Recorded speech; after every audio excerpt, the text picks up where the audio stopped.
Well, June is a busy month.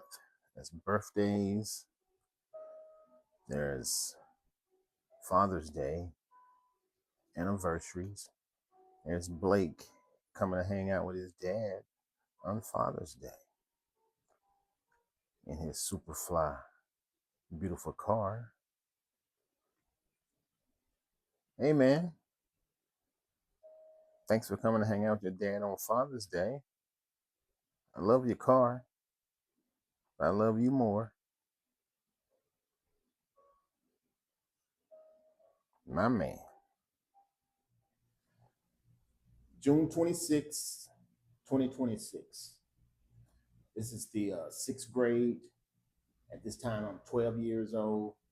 It's 1972. But today, we're also celebrating Father's Day.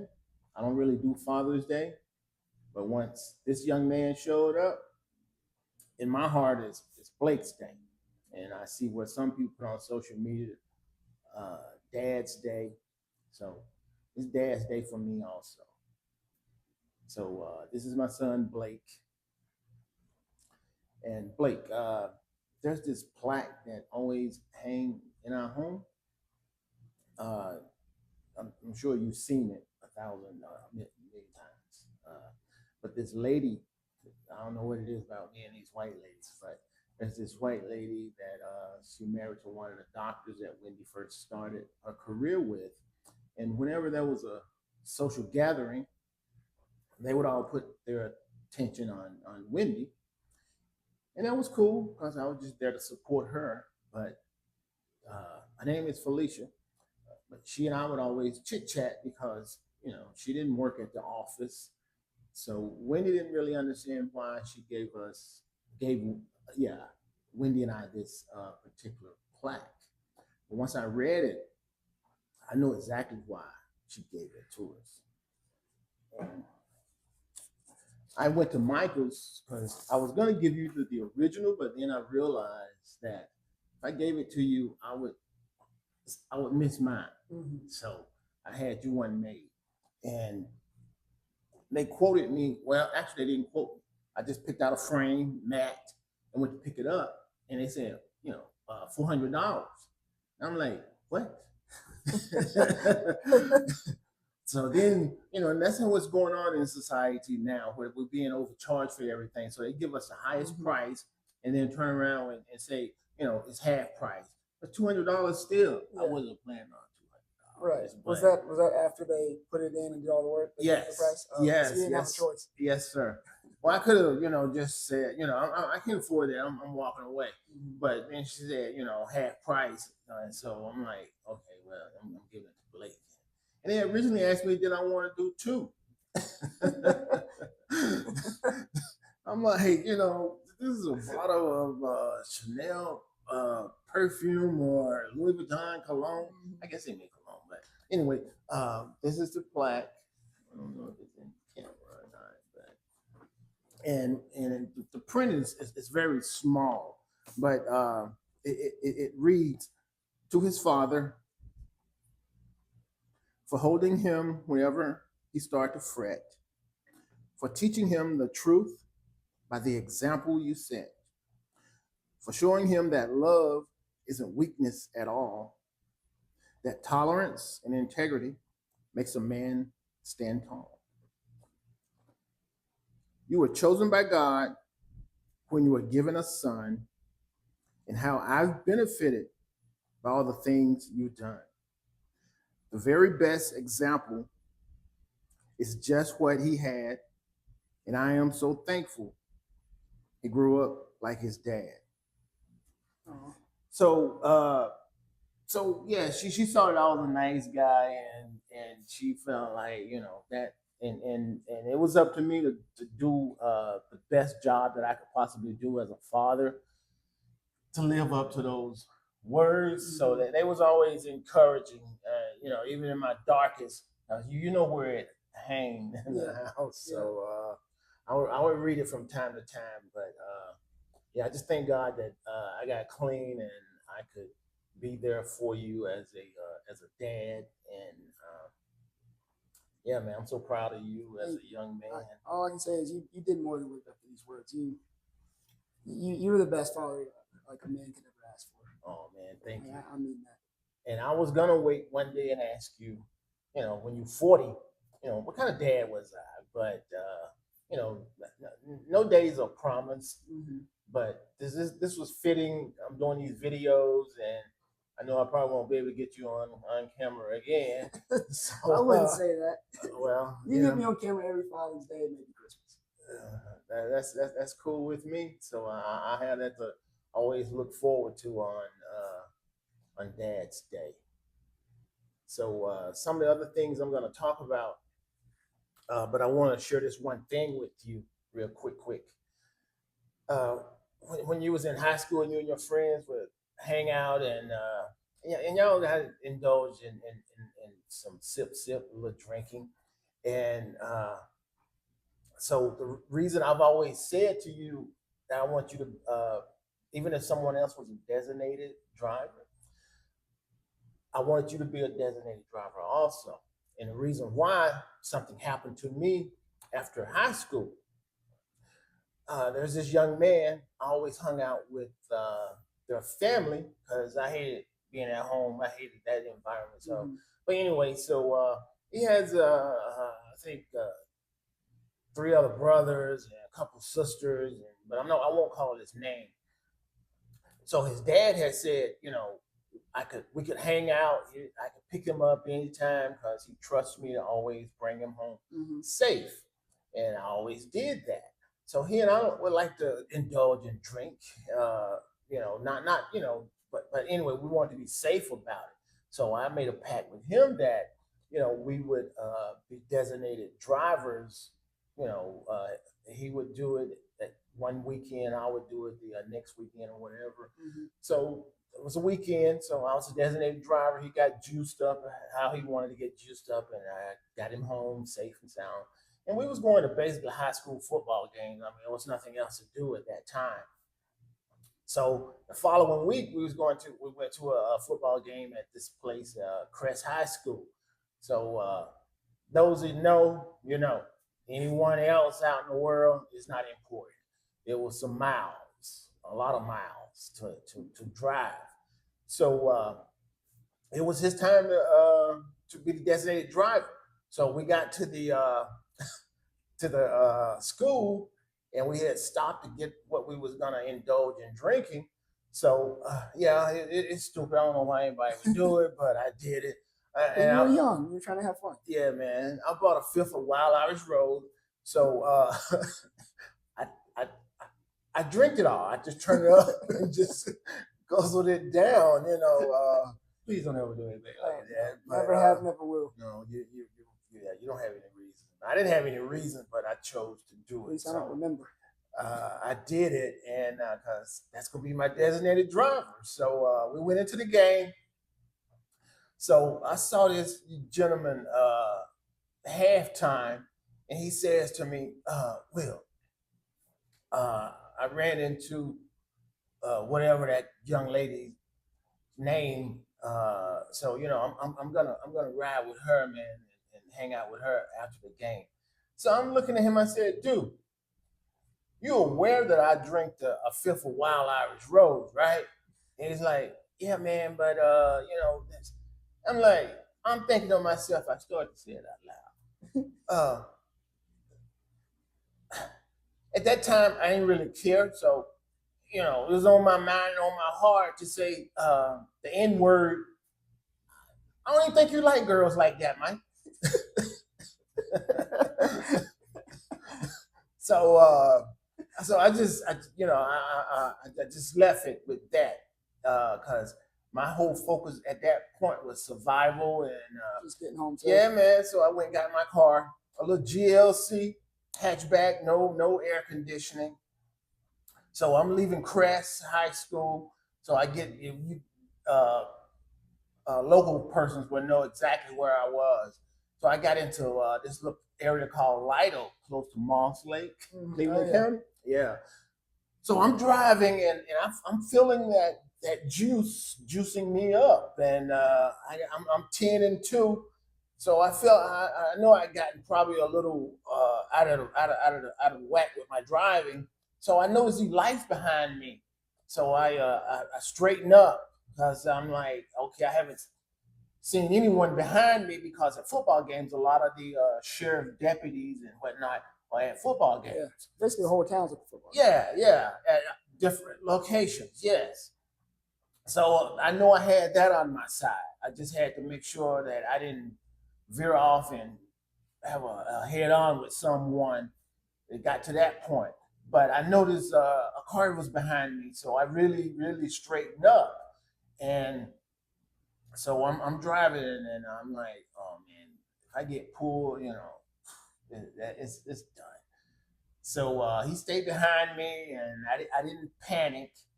And he went around me, and that's when I knew it was a sheriff deputy. And so I got to my neighborhood. So this little area, guys, you persons that know, there's a circle. So I had a friend that lived over there, so I was gonna swing by his place and just hang out with him, and that was just gonna be that. But he wasn't home, and so I drove home, and before I got home, I was looking back to see if I saw his car or whatever, and uh, and I turned back around. I was going to take somebody's mailbox out. Wait, did you hit it or did you miss No, it? I didn't hit it. Just in time, yeah, God be looking out for we crazies, and so I didn't hit somebody's mailbox, so I wasn't far from home. I got home, and I'm like, it was early because I left halftime, so I didn't know Buddha Porter was going. Well, of course, he's home, and so I went in, and I'm about it. So I looked him in his face, and just walked straight. I'm sure he knew I was juiced up, but I didn't come in there. I never went home to just yeah. But anyway, so I the way you and your friend, you be with your friends and you come home and you look towards the TV, you never would look at me, and I'm like, when is he gonna like just man up and just look me in my face? I'm juiced up, but what's up? So, I was just trying to see what you were watching. That's all. I feel you. I know that was your. Yeah, I know that's what you would use, but I'm glad I always had it on because I always want you to feel comfortable, in your own home, in your own environment. And like my whole thing was you guys be a designated driver and get home, but it would trip me out. I'm like, why won't he just look at me? I know his eyes is glassy and all that, but I thought I could fool you. yeah, that's what all kids think. Yeah, you do, and but I was always just happy you got home safe because I know you was home safe, your friends were home safe, so it was all good, and I'm glad you're responsible, sip, and and continue because they have the stuff out here to indulge in, and it's legal. So yeah, partake. Yeah. And just always be responsible. And just be smart, like y'all taught me. I love you for that, man. I love you for that. I love your friends for that. So there's some things I'm gonna talk about further into this video. But one thing I do want to point out early on, because it'll be self-explanatory later on in the video. But young people, when you're getting married, and I know one of you and your mom, beautiful cousins, is planning a wedding, and I say especially to them because I'm familiar with them personally. Don't be afraid to get life insurance to start out because things happen. And I'm sure some of you persons are familiar with some things that has taken place on a person's wedding day. We're human. We inhale, we exhale, and at some point we stop inhaling and exhaling. And it's time for at that point we take our rest. But until then, just when you planning your wedding, get some life insurance because things happen. And like I said, I'm gonna talk about some other stuff. So I'm gonna cut this right now, and I really appreciate you sitting down with me on Father's Day, Of course. And to all the women that has to do double duty uh, because of an absent father, and to any dads that have to pull double duty because for whatever reason, you know, I salute you guys. I salute you guys. Before we go, just want to say again, thank you for being, always there for me, always taking care of me. Basically, yeah, spoiling me. Still do. I really appreciate it. I appreciate everything you've always done for me. I love you. I love you too, man. And spoil your children. And yes, he's a grown man. Yes, I cook for him. I run errands for him until he meet um, that a beautiful, attractive, smart wife. You know, I'll just continue to do that for him. And then once they become a couple, I'll do stuff for her because they're a unit. She'll be a part of our unit. And so yeah, that I'm healthy, man. So I'll be doing shit for you for a long time, man. I love you, man. Love you too. And I love the world. See you guys soon. Isn't Blake cool? I'm so happy to be that young man's dad, and I'm glad I got this on film. It'll probably not ever happen again. So thanks, Blake, for hanging out with me. And I don't really look at it as Father's Day. I look at it more as Children's Day. Without a son or a daughter, we wouldn't not be parents. So I always celebrate the fact that he's my son. It's just my way of celebrating Father's Day. And not to take anything from good fathers, I can only speak on my personal opinion of it from my own perspective. For 33 years, I really think I've been a good father. So Blake, thanks again for hanging out with me and your mom on this day. Sometime as a hairdresser, uh, we will attend a funeral, whether it's a coworker or a client parents. The same is as for a hygienist.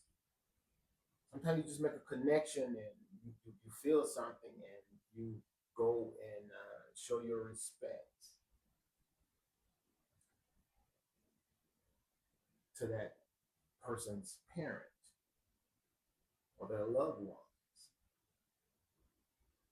And I attended a funeral earlier part of the year from a client that I've known for probably 20 years.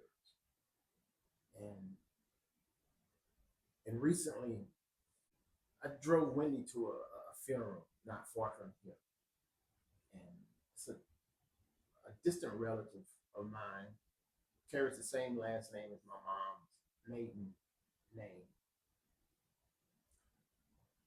So I pretty much circled around. She did her walk through. She pretty much know everyone in that church, and there's a lot of people who have been dying in the last month, in this month of June. And June is always a busy month for myself with Father's Day, which is the end of this month, and the 11th is Wendy's birthday. And also, the end of this month is the wedding anniversary. We'll get to that later. So I attended this funeral, and my plans were, it's something else. You take time to put on clothes and drive to a designated location, whether it's 30 minutes, 15 minutes, but just a whole of it all for myself. So I get to the location and I get there kind of early and I see off to the side the family, and I won't mention this family for the privacy, but the matriarch of their family and the rock of their family passed. And I only knew this gentleman from being his daughter's hairdresser, and he's a pretty amazing guy. Just how she has carried herself and presented herself as an adult.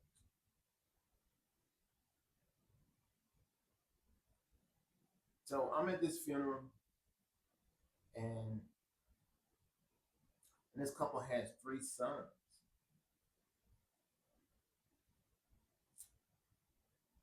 And my whole thing, I always go out of my way to find who's connected to the person to make sure I say hello. But on this particular day, each one of the sons somewhat found me, is how I felt. And I thought, oh, wow, okay, good. I didn't have to go locate them and search them out. And I say to you, you all, I'm there to whatever you can do at a funeral. You can't fix it. You can only just show up and pay your respect. But when I say to you, uh, these three young men made me feel so comfortable, and something I never experienced before made me feel good that I showed up, and I stayed for the whole funeral. I mean, how could I leave after they have made me feel so welcoming and comfortable? So at some point in time, I like to, yeah, I like to do that. I don't care much about cooking. I do it because it's something that has to be done. But there are times when I'll cook pizza on my gas grill and use wood chips to flavor it and season it. And it just turns out delicious. So, young men, some point I'm going to reach out to you guys, and your parents are welcome also. I'm going to cook pizza for some person, and I like to include you guys. And when I reach out, and I know one of you is a busy actor, professional, um, but I thank you all for making me feel so welcoming. And I know there's a void for you guys, and including the holidays. And I don't believe, I never believed in taking people from their family during holiday time. But yeah, uh, thank you guys. Thank you all. So we're gonna talk about the sixth grade. That's the reason I'm here right now. So at this time, it's the sixth grade, and there's these two black girls that were in the class. Because by this time, I don't. I pretty much keep to myself, stay out of trouble, and just participate as well as possible as the rest of we sixth graders. But there was these two young ladies that was in the class. Uh, One was tall as the door, and they just always had something sideways to say to me, trying to provoke me in some manner. So we got through that year. So the last day of school, and this well before the last day of school, this tall person, as tall as the freaking door, and I was just taught not to hit a girl. I refused to this day. I will not do it. But she started saying to me, "I'm gonna get you," and I'm thinking, it is what it is. So the last day of school showed up, and she spent pretty much that time saying, "I'm gonna get you." So school was let out, and this tall, dysfunctional human being of a female, she jumped on me, started hitting me and scratching me, and I'm just thinking, what? And my first instinct was to defend myself in towards a dude. So I just did a lot of blocking, and when she realized that I'm not gonna give you what it is that you want, and so that was the end of my sixth grade, and so moving fast forward, um, when you're a hairdresser, you have downtime. So when I had my salon here in Gastonia, but before it was a mall that needed to be torn down, it was a nice mall to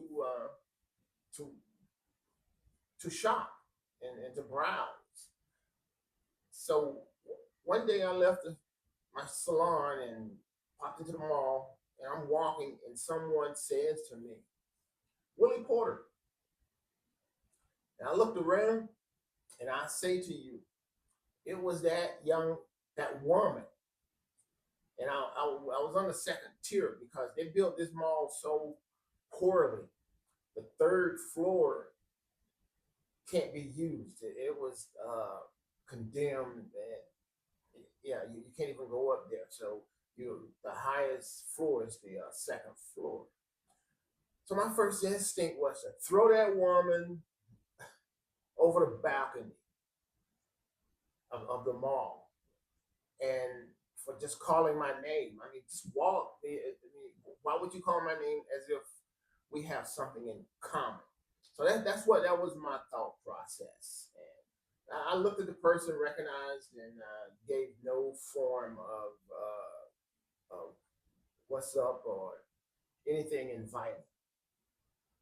So I just it just it, I don't know, it just spoiled my mood, and so I left the mall and went back to my salon, and all. I just couldn't get that person out of my mind, that calling me out as an adult, as if we have some form of relationship, and that happens a lot with people that you attend uh, elementary, middle school, high school, and there was no, and that's the only thing you have in common. So that was the sixth grade, and the sixth grade, leading into the sixth grade summer, that was the first summer that I didn't know why it was taking place, but my pop says, you're gonna go and stay with his half sister for the summer for 2 weeks, and I'm thinking, okay, anything to get away from this place. I'll go see what that's like. So I went there, and it was no man in the house. It was her young two sons and young daughter, younger than myself. So her oldest son had a paper route. So then I realized, okay, they explained to me, go with him on his paper route, and I assume helping protect him from someone snatching him into their home or luring him into their home. Just helping look out for him, and so I was cool with that. But he carried himself as if he wanted to have nothing to do with me. And I'm thinking, what's up with these people? So I was sent there. So I didn't say, I'm ready to go home or whatever. So I made the best of it. So he and I would go do his paper route, and and then I noticed something. We was never eating. So I remember the grandmother lived with them, and I remember she making biscuits, and and she. So I walked in the kitchen, and I'm thinking, oh man, something's gonna be delicious. So she makes eye contact with me and just keeps my eyes with her eyes, and I'm talking to this elderly woman, and and I say to her, oh, "You making biscuits?" And she said yes, and it's for her daughter's lunch or whatever. I was only thinking, I'm gonna get to eat a delicious biscuit. I never got to eat one of those biscuits, and something would always take place around, well, for breakfast or lunch. There was never anything for myself. So I'm thinking, when do these people eat? When do they eat? So it's almost as if I was in Shelby for 2 weeks without food, but that was fine with me. I didn't die, but I realized they would do things to keep me out of the house at a certain hour, and then and I found out later in life that people would do that up north. If you go visit them, they will distract you while a family member will go in the kitchen and eat some food, so they wouldn't have to offer you any food. But I didn't realize that's what was happening to me. I was still a kid. I was just happy not to be at my parents' house. So I just looked at it as an adventure, and but there was people that was acting hostile towards me. Even some of this young man's friends, and I just thought they were just people that young people just bad behavior. I was familiar with that. So I found out that and realized that he was just saying dark, ugly stuff about me. That was one of his little friends visiting from New York, asked me to help look for something, and he got me distracted. But I was aware to watch what's going on behind me. And he went in his pocket and actually was pulling a knife out. And so I stood up and looked him in his eyes, and so he put his knife back in his pocket, and I'm thinking, hey, what is this all about? And so I was still gonna help him look for what it is that he was pretending that he had lost. So we didn't find anything, and later I realized this little boy, because he was on his way back to New York. So I guess his last day there, he was gonna cut me. And I think his friend, my cousin, had said to him that I like a little girl or whatever that he liked. Uh, but these people was just broken that way. We're all broken in some form or fashion. But I survived it.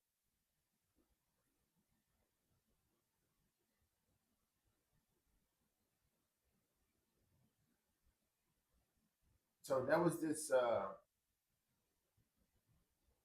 young white girl that was on his paper route, and he said to me, "There's this white girl that like black boys." Well, I knew I'd already gone through that, trying to be friends with young white kids, so I didn't want to have anything to do with that at all. But we're on this paper route. So she comes out, and the strangest, craziest thing, this I think it was the mom and the girl's older brother, much older brother, lived around these black persons. Shelby was nothing but the hood for blacks, but they lived there. So she's out there talking to myself and my cousin, and some, I guess, black neighbor started calling her a N-word lover and just being ugly and malicious. Like they was gonna jump on this little girl. So her brother came out of the house, saying, he would. So I guess he has fought and these some persons before, and I just thought this is the craziest thing. This little white girl is so nice and sweet. What's wrong with these crazy black folk? So I just chalked them up that they just crazy, like my family. But that that sucked. But so yeah, I came back in the seventh grade, and we'll get to that later next month. But that's pretty much chalked it up for my sixth grade, leading into my sixth grade summer. So yeah, I realized why I was there. I was there to protect him from his mom's boyfriend's family because he was a married man, and I know his kids. I went to school with them. And so one of the gentleman's son, you know, he may have punched my cousin before, or just bullied him in some manner that they felt like they needed to bring me to Shelby to help look after him. But at the same time, he was on this Klein Street telling saying ugly things about me, that I guess accusing me of liking somebody's girlfriend, and just bringing negative attention towards me. I don't know if they've been there being bullied, and they wanted to see how I was going to manage myself, but that was really strange. That was really strange. But the only thing I could do was navigate it, and I survived it. So I'm gonna tell you guys a car story. So we got married June 29th, 1985.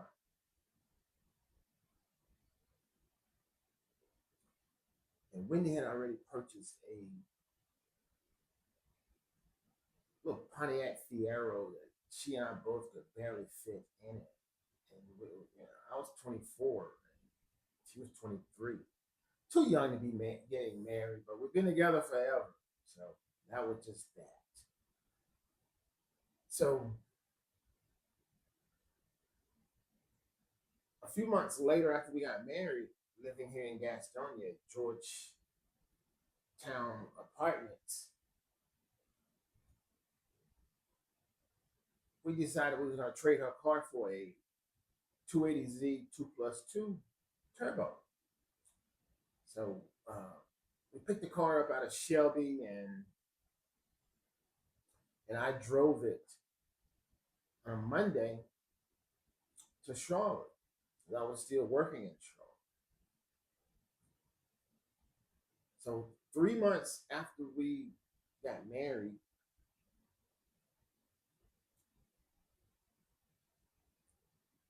Bruce Tyler and I, Bruce was a hairdresser out of Shelby, and we both was hairdressers in Charlotte.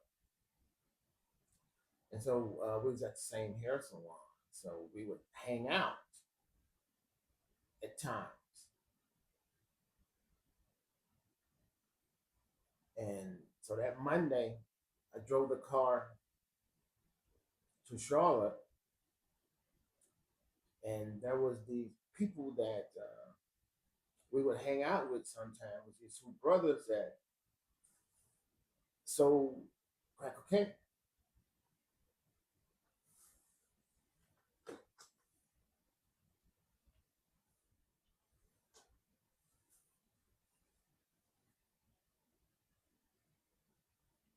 So Bruce and I, we hanging out, and we meet up with these two persons, and they would always have this one white girl and this one black girl. I'm sure they was doing more than hanging out. But Bruce and I, we wasn't interested in any of that. He was engaged to be married, and I was married. But we would indulge in some freebasing. So that's what we did that afternoon. And one of the brothers did something that, as people that familiar with that lifestyle, someone would ever never do. So he packed this thing, uh, this little piece of glass. He just packed it and packed it. And when you put something like that into your system, you end up with some small form of obsessive behavior. You're craving, but if if you can manage, you keep it in check. It has caused a lot of people to do some strange things with that craving. So it was offered to me, and when he put it to me and flamed it, he said, "Don't stop. You want this, so just take it all in." So I'm thinking, okay, it's Christmas. Take it all in, and that's what I did. And apparently I finished it. And so the last thing I remember was holding it, and they telling me to let it out. So I guess I filled the room with the smoke, and got it all out of me, but it had already did its damage. So I passed out, and so when I passed out,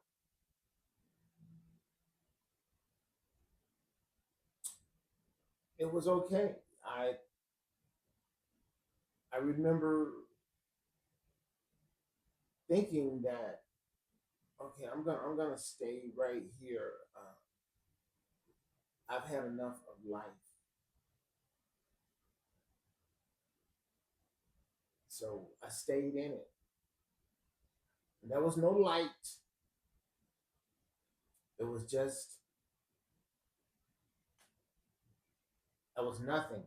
It was it was a life flashed before you with thought, and there was a pleasant of stay, stay right here, stay right here.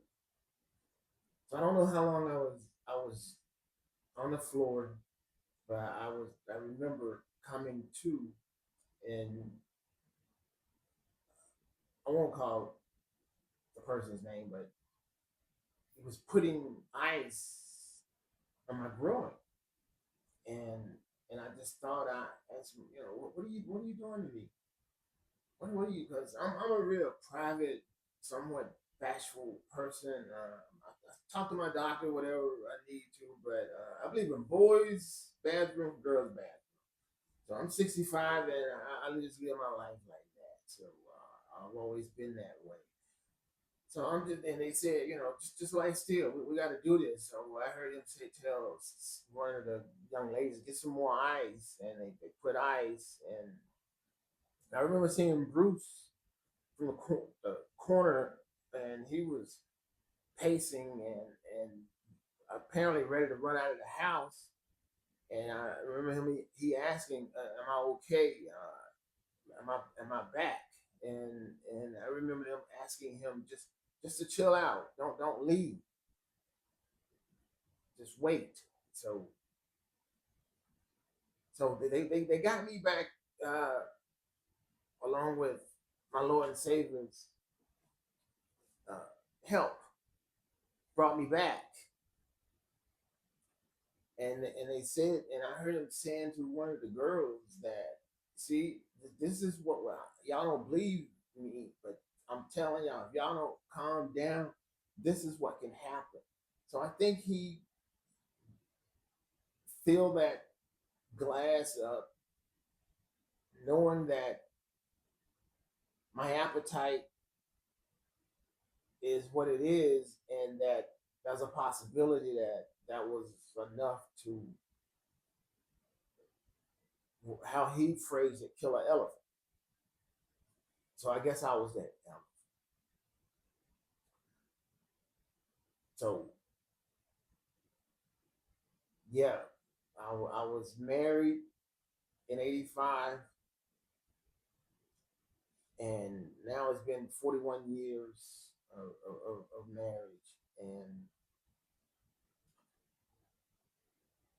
and 3 months later, I would be on the floor dead from a drug overdose of crack cocaine. And so when they realized that I could get up, and stand up, and gathered myself, they said to me, if I take another hit,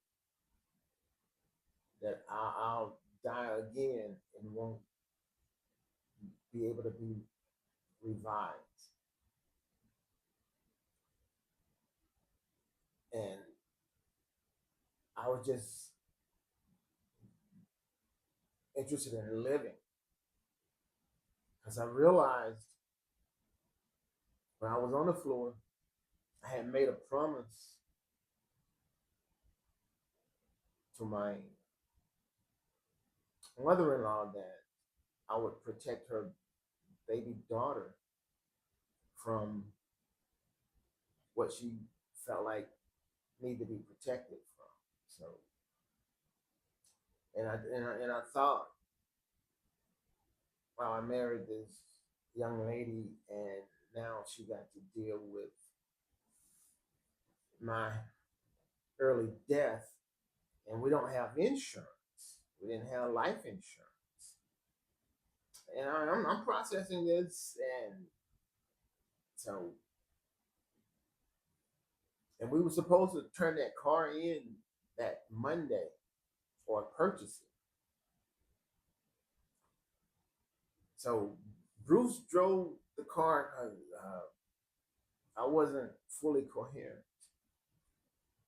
So he drove the car back to his he and his girlfriend's apartment, and on the way, he said to me, "Willie, you died.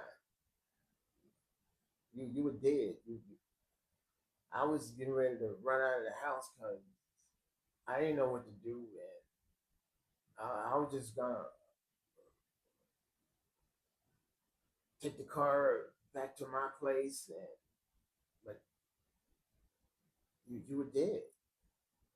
So I said to him, was I really?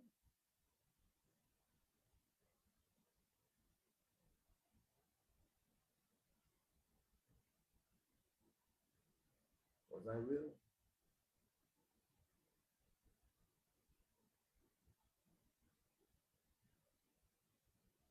So that was in '85. So Tuesday morning, we uh, took the car to that gentleman that we bought the car from. We purchased the car, and I'm sure I still had this wild eyed, pupils dilated, and he asked, what's wrong with him? And yeah, the night before, I was on a floor wanting to let my existence continue because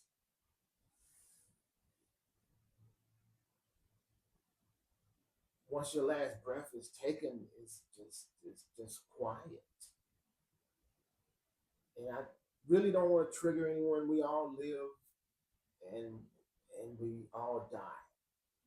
So those that are granted life, whether it's 3 months or 9 months or 100, we all gonna succumb.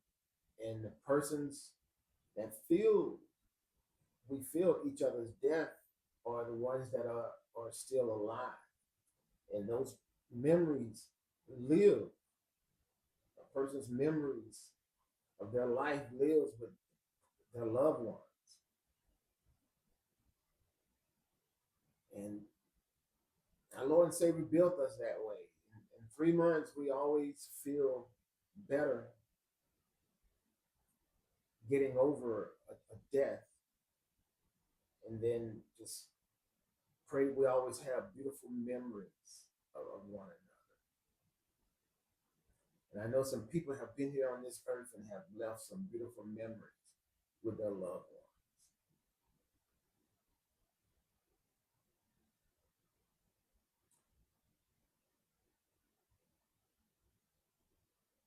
In brief, I went to rehab to in that short span just to find out what was going on with me to make me feel like I wanted to participate in that type of activity.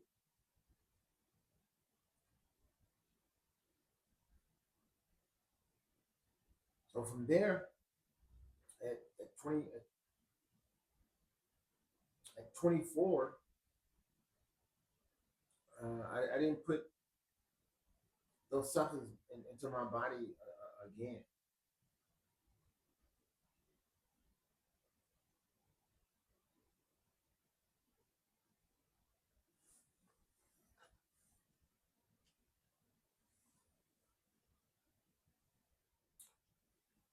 So I stayed clean,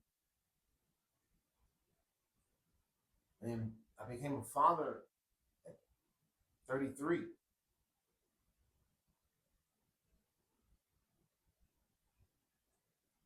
And the craziest thing,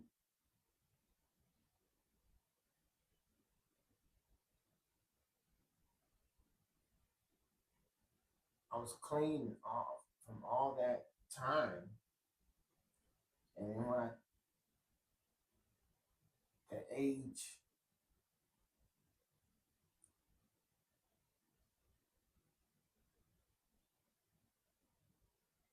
37,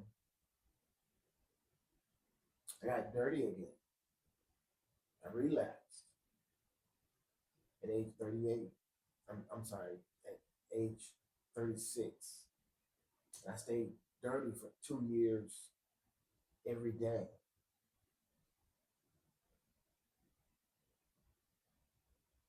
And then I ended up uh, finding my way to rehab. Well, I went to Florida for 2 months, and we couldn't. I think it took me. I think I slept for probably 4 weeks, and so there was no phone time or anything like that. So a couple of times I could call. I did, and Blake was 6, and I spoke with him, and because sometimes when you go to rehab, you go and you don't ever come back. You just end up living in another state, and sometimes that put you away from everyone in your past.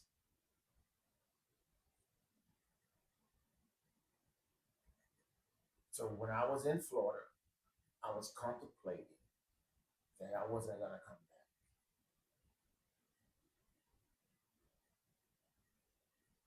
So that was one reason that I thought about maybe coming. And it was my mother-in-law. So someone wanted me to speak on. Someone sent me a ghost message. Was I ever gonna speak on my in-laws? Because I haven't. I've cut my in-laws, whatever they call it. Yeah, it is what it is. In-laws. They stated that was I ever gonna speak on me not dealing with my in-laws for the last 5 years, and my mother-in-law passed a long time ago. Uh,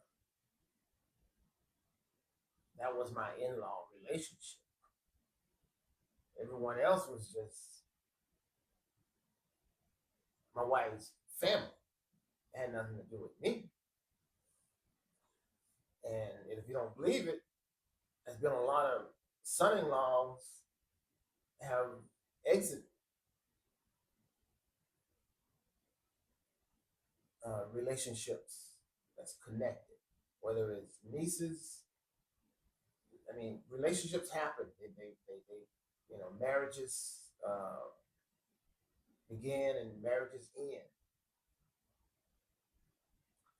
So when I went to rehab, uh, my mother-in-law, she reached out to me because at the time we had sold that home in Ellenburg. So I know I had to get fixed.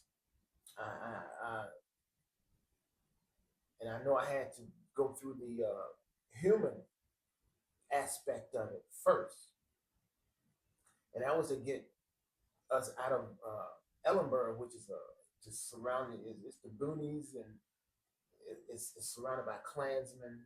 And so I know it was growing a lot unsafe. There are times where I would drive home late out of Gastonia to Ellenburg during those 2 years, or that one particular year.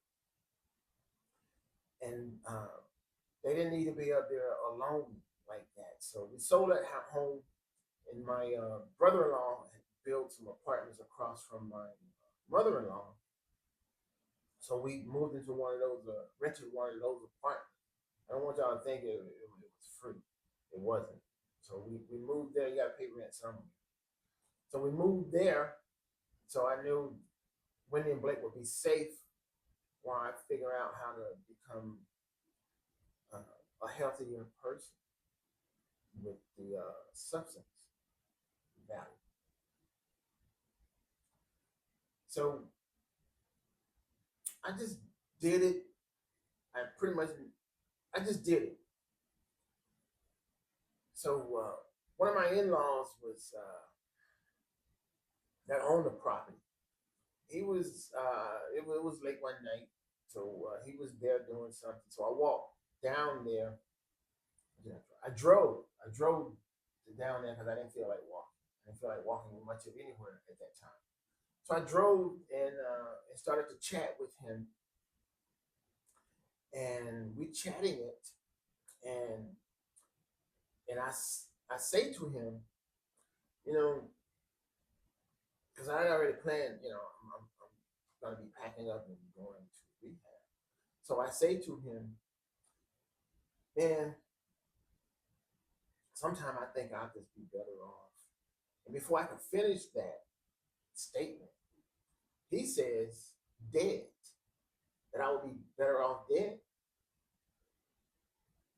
I didn't even correct him of my thought pattern, because there are times,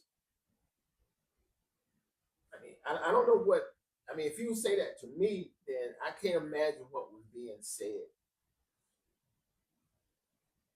to my wife, being surrounded by her in-laws and her family. But even if you wasn't saying that, it was the energy that you was projecting and promoting. So to say that, but what I was gonna say to that gentleman, that I would be better off if Wendy and Blake would be better off if I just leave and never come back. That was I've never wanted to die. I like inhaling, exhaling, and then at some point in life, I love learn to love to exhale, inhale, and exhale, inhale, exhale. So that pretty much summed it up. That okay, it is what it is. So a couple weeks later, when I was packing up, putting things in the car to go to rehab, my mother-in-law asked me could she have a moment to speak with me. Of course, I granted her that moment, and she says to me, if when I leave, and if I decided to come back, that she would love it if I came back. So when I was in Florida, I thought about that. That if I go back, I have my mother-in-law's support. But that wasn't enough. I was straddling the fence. So I had a chance to speak to my 6-year-old little boy. He says to me, Dad, when he was in heaven, he chose me to be his dad. That when he was in heaven, he chose me to be his dad. So once I let rehab teach me how to stay alive, how not to die from substance and just life itself. So that was the human form of teaching me how to stay alive. Because you never know whether you're gonna stay and not relapse. And and I did. I came back home because if a 6-year-old can say to me, he chose me when he was in heaven for me to be his dad, I owe him my life to be his dad. So, needless to say, I'm here today. I came back, and there was some relapse when we bought this home. We've been in for 30 years. The first year, I was I was I was still dirty. I was unclean. So, and I've shared with you when God cleaned me up, standing at the shop in the shop behind me at Shampoo Bowl, and Blake was going to be coming home from school, and I wanted to be healed. And, so,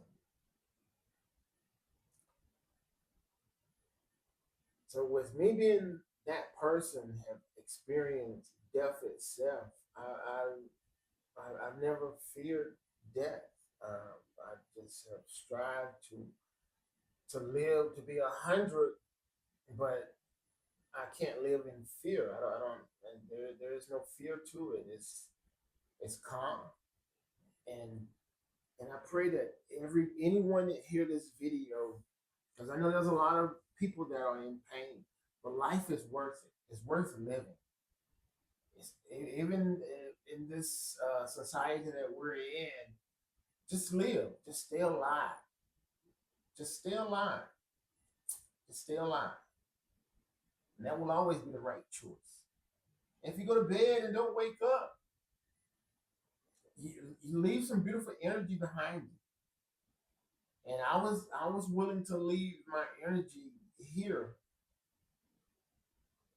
but my generation needed to fulfill its duty and raise good children.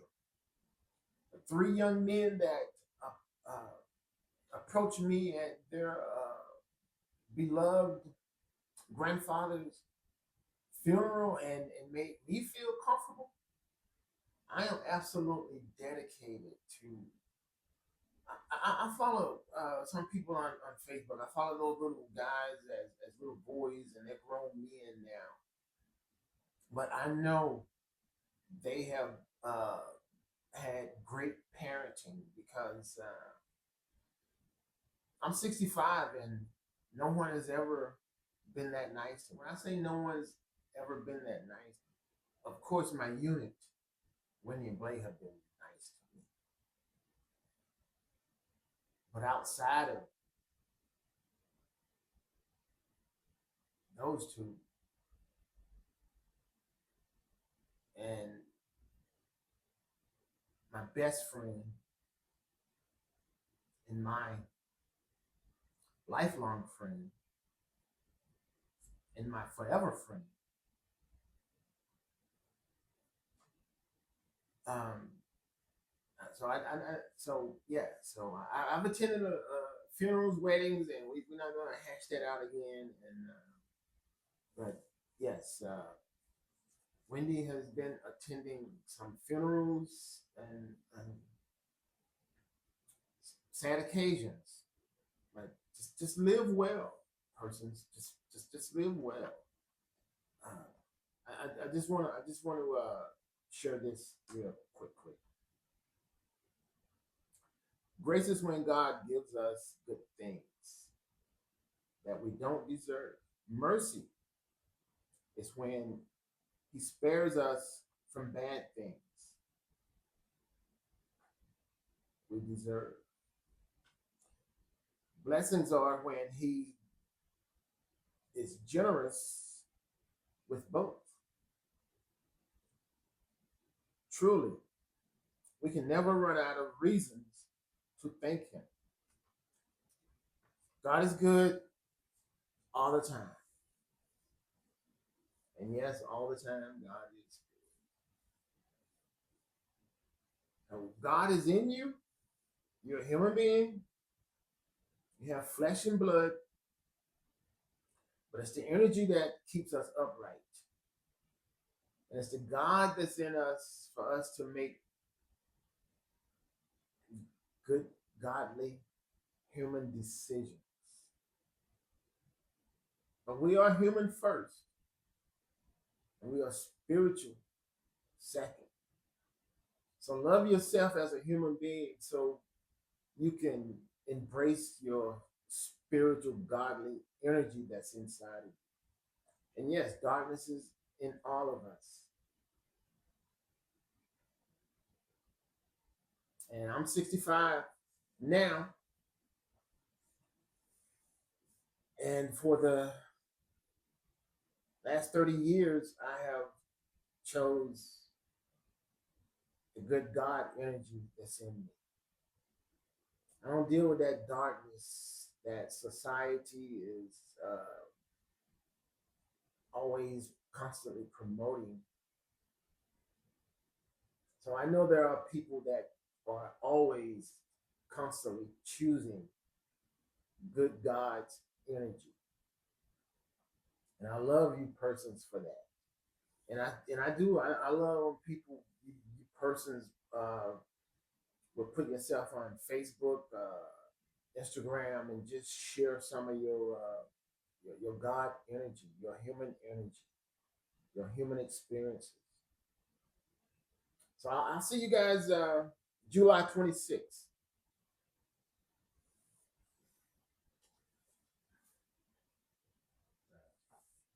good day to everyone.